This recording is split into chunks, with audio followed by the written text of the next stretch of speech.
ថ្ងៃនេះយើងមកមើលភាសានិយាយរបស់ជនជាតិចិនខ្លះៗដែលគេប្រើប្រចាំថ្ងៃដូចជាពាក្យថាសួស្តីដែលតែងតែប្រើនៅពេលព្រឹកមុនម៉ោង10ជាទូទៅជនជាតិចិនតែម្ដងគេតែងតែនិយាយថាចៅឬក៏ចៅសាំងហៅដូចអ្នកទាំងអស់គ្នាឃើញក្នុងវងកញ្ចក់ខ្ញុំដាក់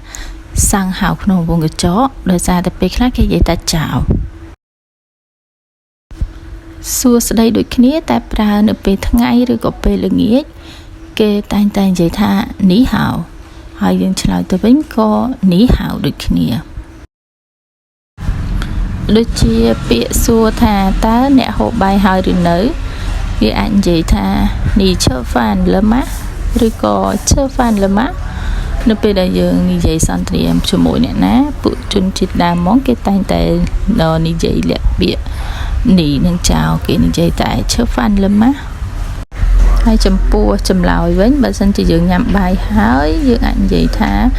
វ៉ាឈើគួឡាឬក៏ឈើគួឡាឬក៏ឈើឡាគឺនិយាយបែបនេះឯងហើយបើមិនតន់ញ៉ាំទេយើងអាចនិយាយថាវ៉ាហើយមេណាឬក៏ហើយមេណាអញ្ចឹងពាក្យថាវ៉ាហ្នឹងគេអត់ប្រើទេគេអត់និយាយទេសម្រាប់ជនជាតិដើមតែម្ដងឥឡូវយើងមកមើលមួយទៀតដូចជាពាក្យសួរបញ្ជាក់ថាចេញទៅក្រៅមែនអញ្ចឹងបើជនជាតិដើមហ្មងក៏គេនិយាយថាឈូឈីយ៉ាគឺយើងលើកសំឡេងបែបជាប្រយោគសំណួរ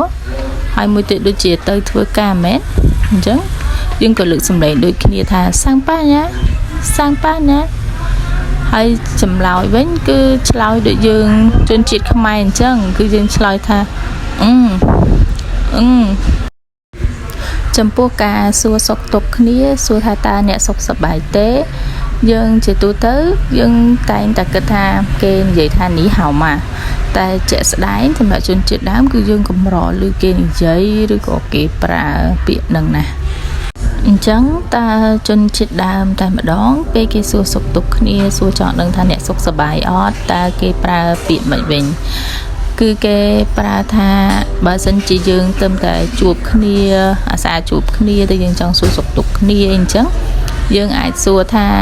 នេះជីងធាន怎么样ឬក៏ជីងធាន怎么样តែបើសិនជាយើងខានជួបគ្នាយូរហើយចង់សួរសុខទុក្ខគ្នាវិញគេសួរថានេះ最近怎么样ឬក៏最近怎么样